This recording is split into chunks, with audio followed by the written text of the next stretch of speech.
Hey, what's up, people? How you doing? Hope you're feeling well. Thank you for tuning into BlackSwanRadio.com. I'm your host, Rondell Jordan, aka the Black Swan. I just want to introduce you to my channel. Tell you a little bit about what it's all about. I kind of wanted to put a different vibe on the internet. Things seem to be a little bit redundant, and so I want to offer some food for thought. So if you at work and you're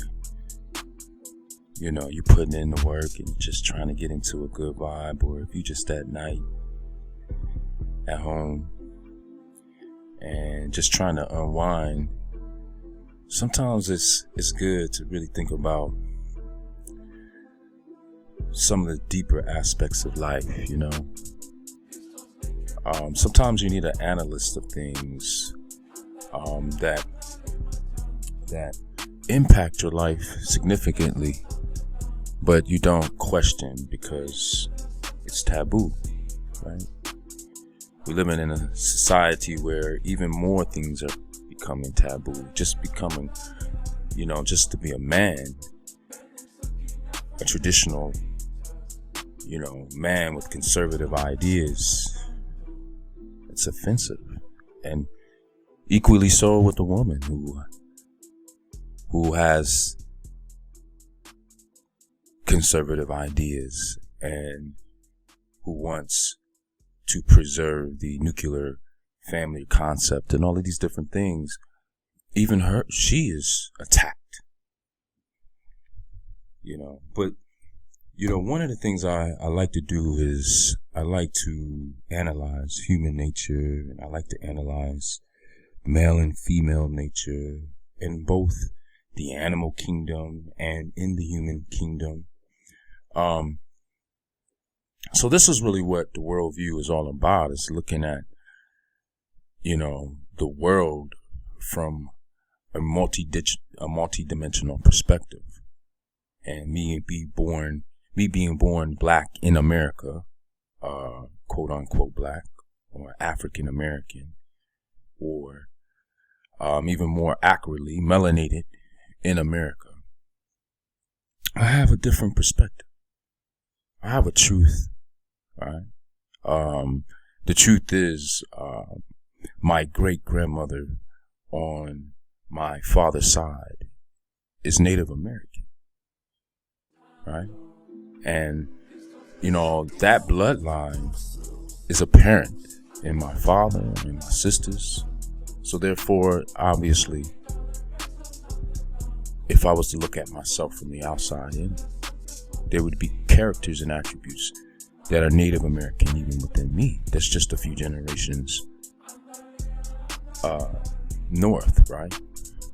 So if I was to adopt the general narrative of the slave narrative, of the origins of this country, as the origins of this country, or as the origins of my heritage, that would be an inaccurate identity that I've identified myself with.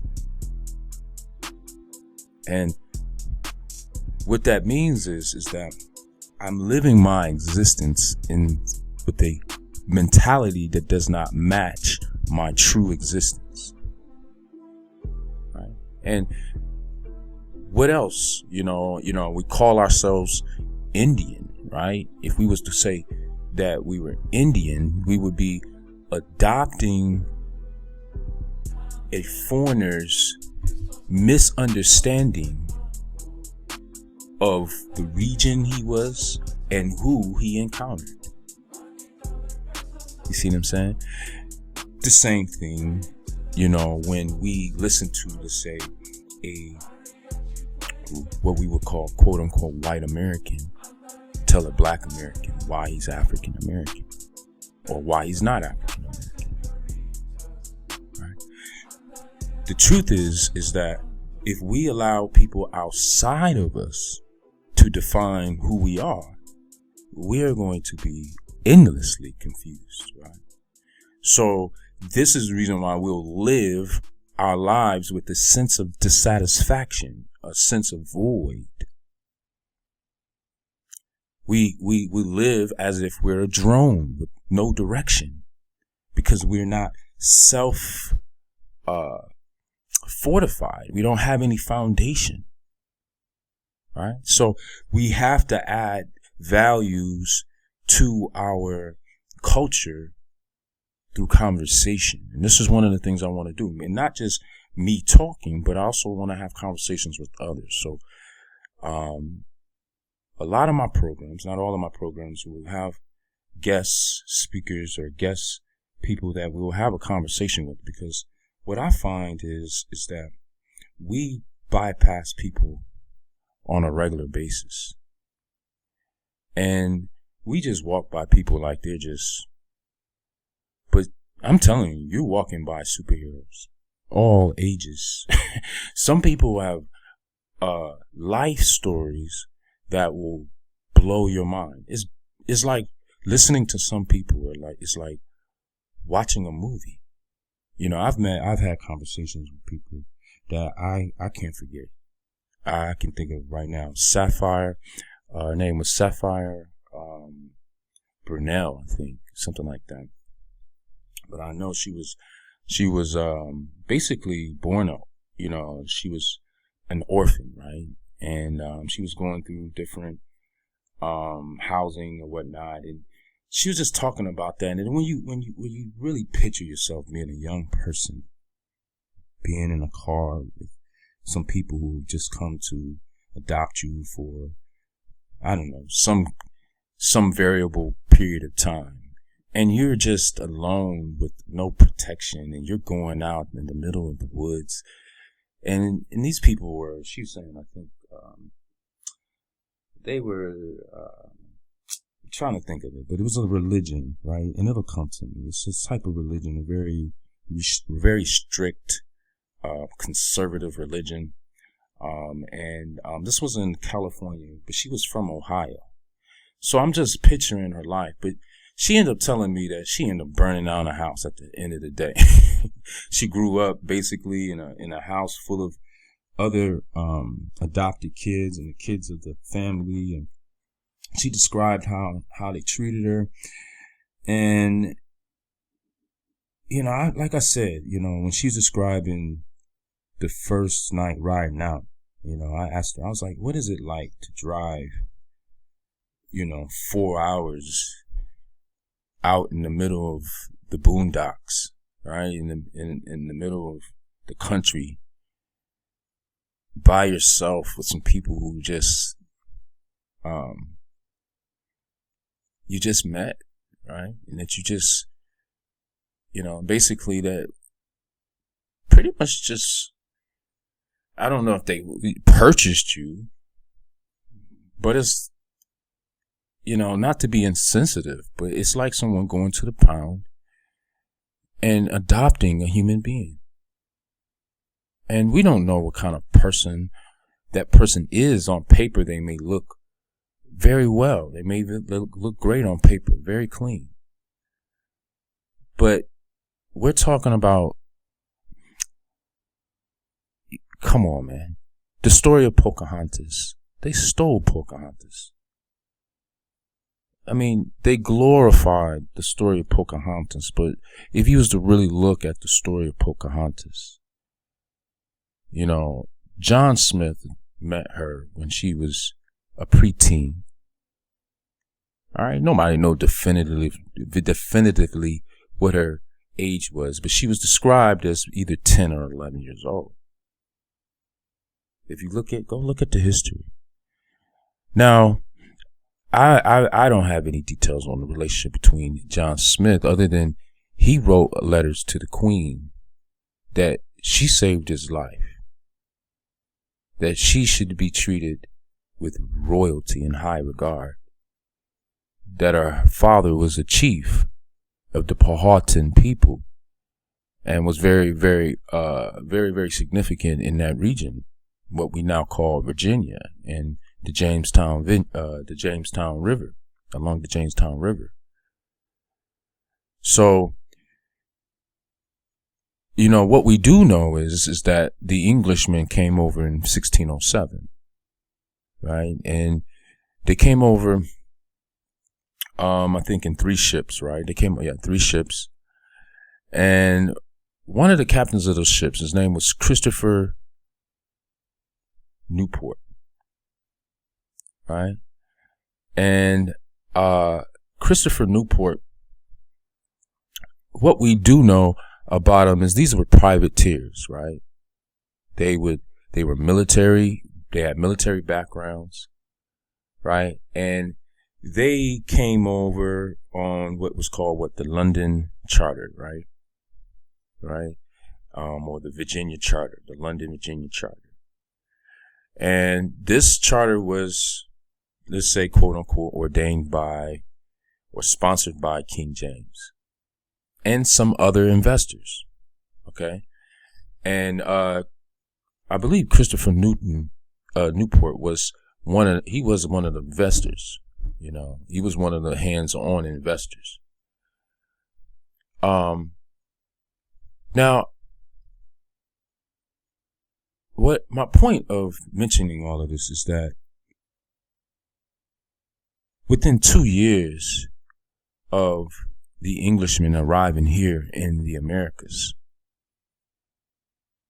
the Powhatans, right? That they were in war. They were at war. They realized, and you would, if you read history, the beginnings start out good, right? Everything's sweet. Everybody's getting along. The Native Americans is teaching them. They're learning from the Native Americans, the language, the geographics, what to look out for, how to survive in the area. But eventually they're coming to impose their ideology upon the people. So we can call it conversion to Christianity or whatever you want to call it, but I'm going to erase your mind frame, everything that you know and come to know about your history, and you're going to adopt my complete mind frame. It's completely very, very interesting. It's very out of mind that a group of people can come in and with the complete intentions to wiping the operating system out of the previous human being, on a massive scale, and then reprogramming them with an artificial intelligence, right? An artificial intelligence which tells them initially that the fruits of knowledge are off limits to man. And man's disobedience to the Lord God, right? And consuming the fruits of knowledge was his detriment.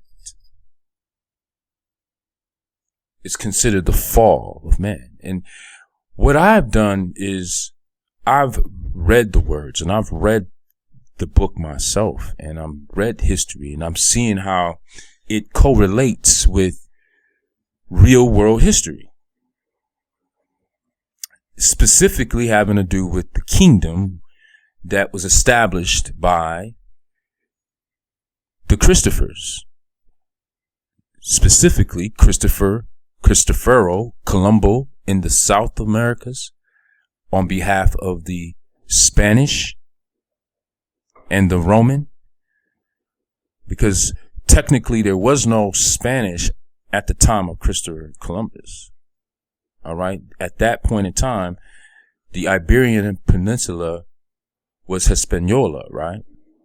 And had just became Hispaniola,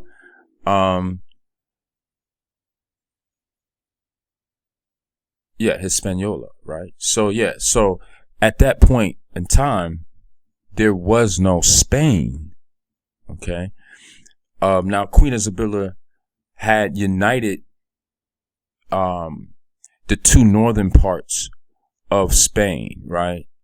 And then when she married her cousin, she basically, King Ferdinand was her cousin, and they united so that they can basically unite their forces, specifically in Catholicism, and force out with the Spanish Inquisitions, you know what I mean? So you just look up that, they forced out other religions, specifically the Moors, who were Muslim, all right, and who were previously occupying that region, right? Now, one of the things we don't really consider is the Goth history, and how the Goths ultimately were mercenaries for the Roman Empire, right? So these were militants, just like we're talking about with Christopher Newport in the north, all right? So you got Christopher Columbus, or Christopher, let's just call him Christopher Columbus, but it was no man named Christopher Columbus. His name was Cristoforo Colombo. And then you had Christopher Newport in the north, who came in 1607 and established the English-speaking language, or the English territories. So we are actually Englishmen, right? When we go abroad, when we, among other people who speak other languages, specifically, I took my sons to Egypt this year, and we were at the tower, which, in my studies is the Tower of Babel, all right, which is specifically the Pyramid of Khufu, okay, which is a tower, and the builder of his name is Khufu, and his son Khefri, and his father. They kept this tradition. This was a dynasty. They were master brick builders, obviously, through the work that they left.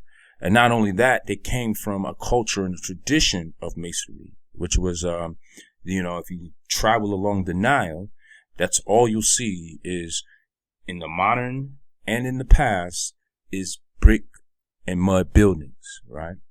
Or brick buildings made out of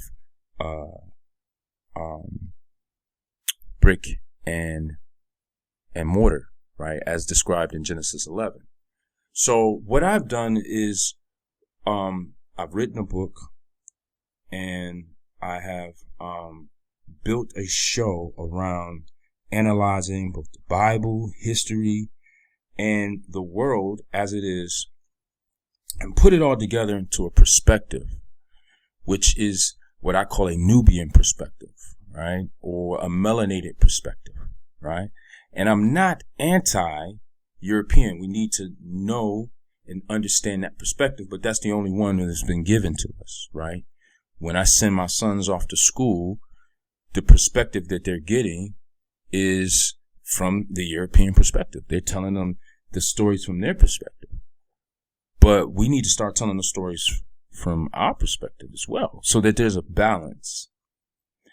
And from that, too, your soul knows the truth. Your soul knows the truth. Some people are delusional, but delusional people are, you identify them based off of, what they're saying is not the truth. It doesn't add up. And this is what we've got, a psychosis. We've come to where religion has become a psychosis, where people is just believing in something that they can't explain.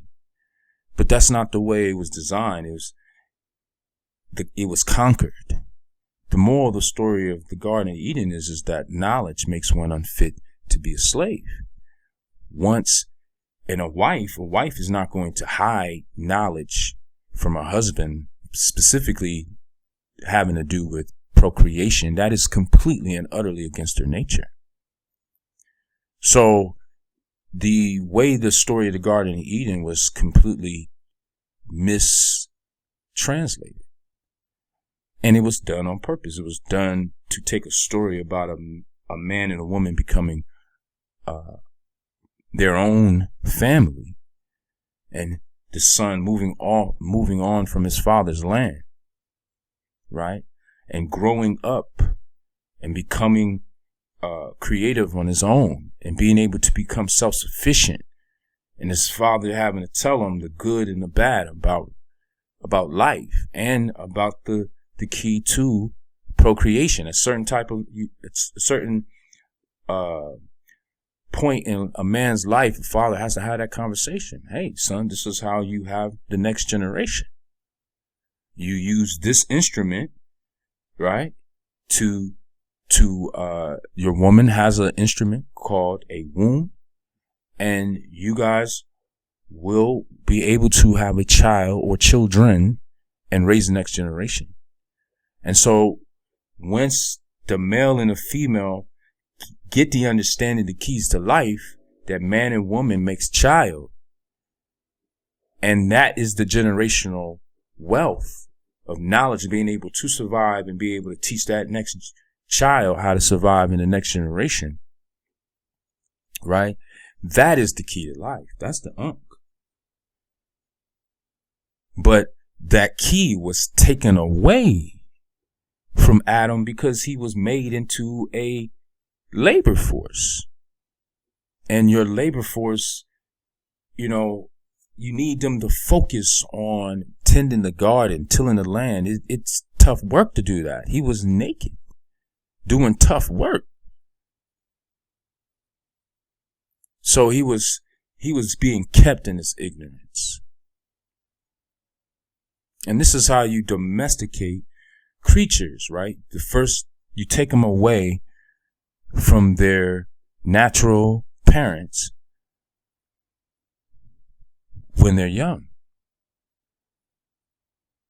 And then you feed it and build it trust. And then you breed it with whatever it is that you're trying to form it into. So this is the differences. There's a lot of things. We have been domesticated. We have taken from our natural state, just like the sheep was formed from what God has created, the muflun, right? Which looks like a ram, from the ram, right? And they made a sheep from it, right? Now they're both living beings, right? But they serve two different purposes. One was created by God. One was formed by man. And this is distinguished in the Bible. If you look in it, it says Adam was formed.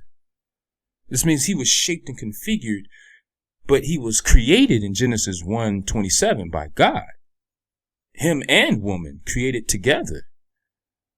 It didn't, you see what I'm saying? Only in logic, man comes from woman. Man and woman comes from man because we carry the seed of life.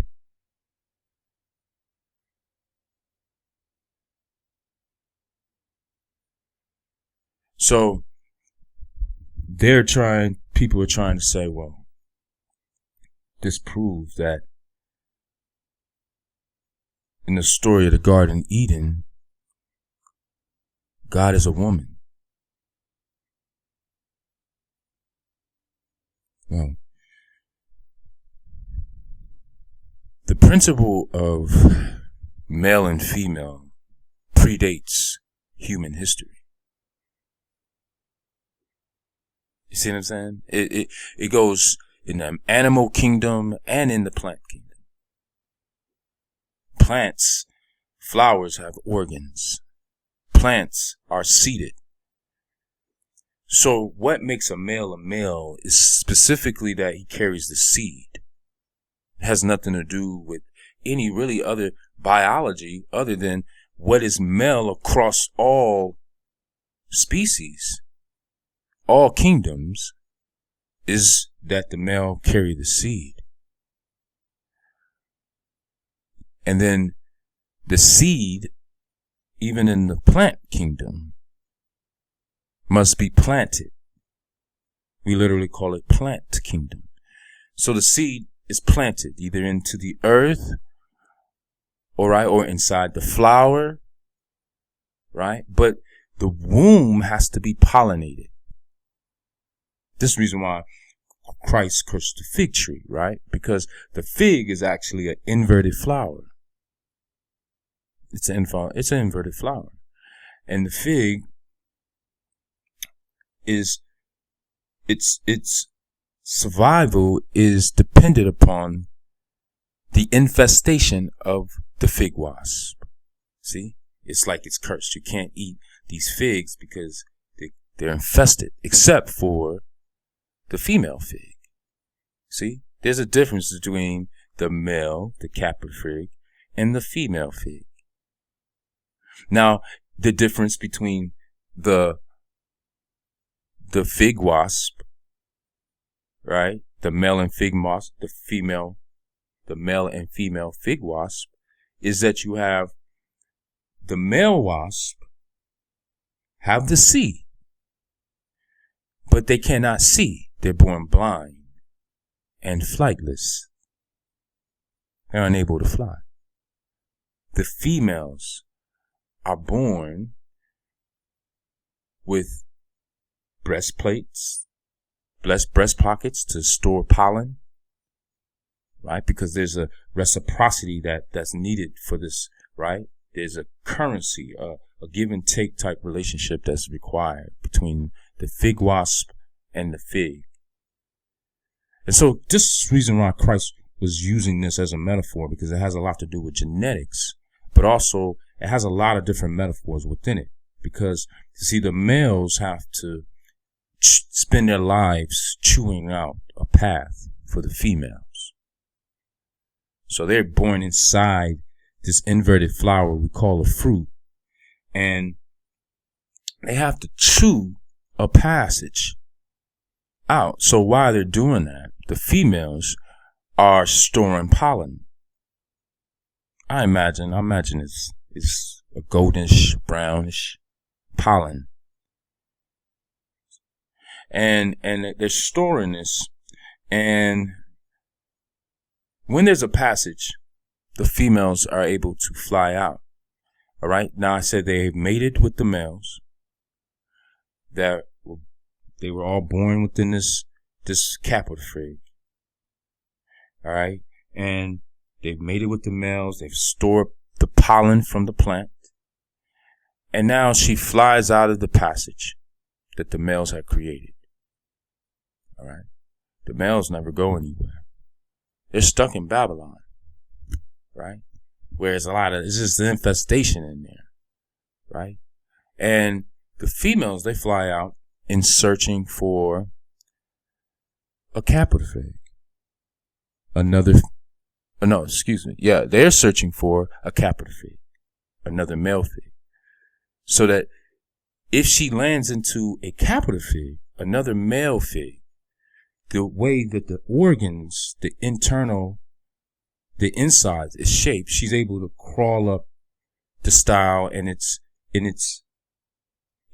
wide enough for her to basically short enough and wide enough for her to etch herself in, and then basically lay her eggs and create another generation of her kind, right? Her lineage of fig wasp. Now, the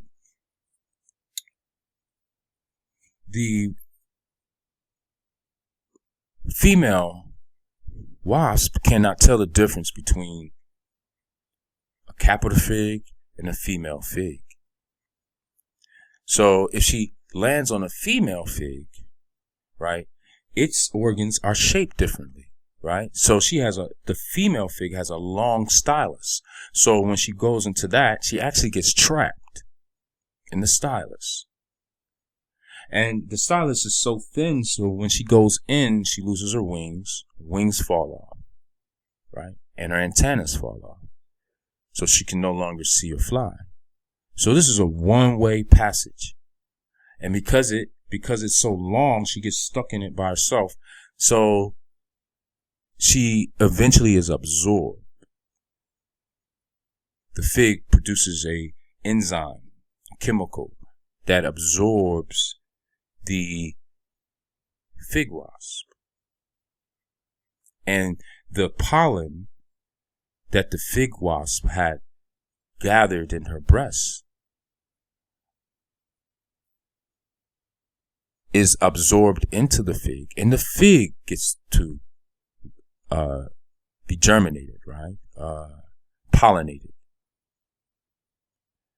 and therefore be able to reproduce, and survive into the next generation. So it's a lot. It's a lot of metaphors. It's a lot because the fig is the only tree that was part of the story of the Garden of Eden. Right? When their eyes were open, they sewed fig leaves together and made themselves coverings. Right. So I must wrap this up. We're at 30 minutes. I want to just, like I said, food for thoughts. I'm kind of went off on a couple different things, but I'm giving you a synopsis of what I kind of deal with on the worldview when I have my conversation. It's food for thoughts, and it all has meaning. It all has meaning. It all gives you perspective of who you are, history, where you are, because we weren't taught real history. Come on, man. You know, how many people do you think you can go and have a conversation about Christopher Newport? And he was actually the founder of this nation. You know, King James. King James was made king when he was 1 year old. His father was killed, right, by Protestants. His mother was abducted, and her authority as queen was relinquished, and she was forced to give her power up to a 13-month-old baby that she just had, and then she had to abandon her baby, and his uncle, who was illegitimate, it was from his father, basically his mistress, her father's mistress, becomes regent and runs the kingdom on behalf of the child, and then he becomes the first man in history, a politician killed at gunpoint. There was a lot going on in the 1500s, and then these people were the people that were coming over here into the Americas and imposing, you know, these religious principles that they were at war with within their own homeland. They was imposing on the native people here. Wow.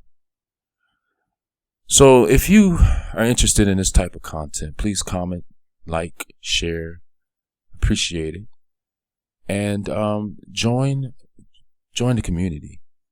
You can support me at Patreon, or just go to my site, blackswanradio.com. Nice talking to you. Keep the faith.